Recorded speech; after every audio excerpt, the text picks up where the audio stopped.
All right, we're on to the Threes Company crossbred barrow and male pig offerings here. Michigan bred hogs that we fared in partnership with Austin and Mortensen up in Michigan, all sold down here.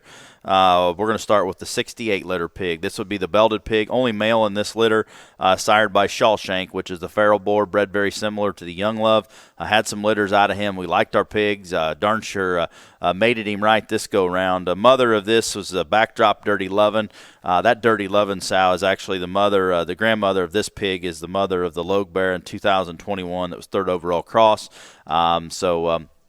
Similar bred. That pig was a Young Love, so this hog's a similar bred. We're going to put a shot of backdrop in there, so it's backdrop Dirty Lovin'. That particular mother of this barrow was shown by Brody Everhart successfully on Jackpot, and then he won the heavy class there at Expo with this particular barrow's mother. So 68-1, lot 25. This hog here is one that you can't make them much heavier structured, I guess, for us, and still keep them clean about their joints. He's huge about his forearm. He's still stout about his skull, but he's got enough kind of extension, got a huge hind leg, and I think he uses his hind leg extremely well. One that I think is going to just stay together in terms of mass and power, composition, easily feeding kind of a pig that's going to have all the extras in terms of just burliness and stoutness, and still going to look like that. If you want to jackpot him, if you want to show him in August with this sow line and the way they can generate and the way they look, we read this pig pretty much looking like this his whole life, and I think that's a good thing, because if you get him stout, you get him sound, you get attractive, you're going to get an extra look. Lot 26 is going to be next. This is a 74 litter pig, only male pig in this litter as well. We're going to run some 73 blues.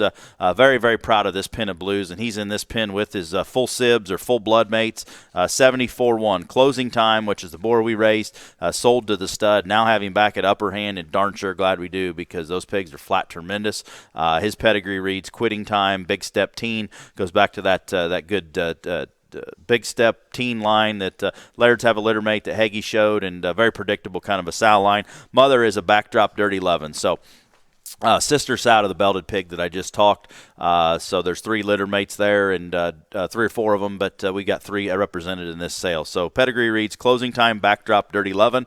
And this 74 pig is one that's hard to beat on the side, in terms of one that's really naturally just a high-headed kind of a hog. That's he's correct. He's great about his angulation and set up front. He's got a flexible hind leg. He's square about his hind leg. We think this hog's going to feed into just a tremendous kind of a blue barrow. If you got the light cross division, if you got a cross division, he's going to get the extra look, because he is so balanced. He's still square about his chest. He's square about his hind leg, and going to have the extras in terms of look on the side, going to have the extra hair in terms of that pedigree at the same time, and that's darn sure not going to hurt. But you get a blue one that's sound, flexible, and got some bone, you're going to get an extra look.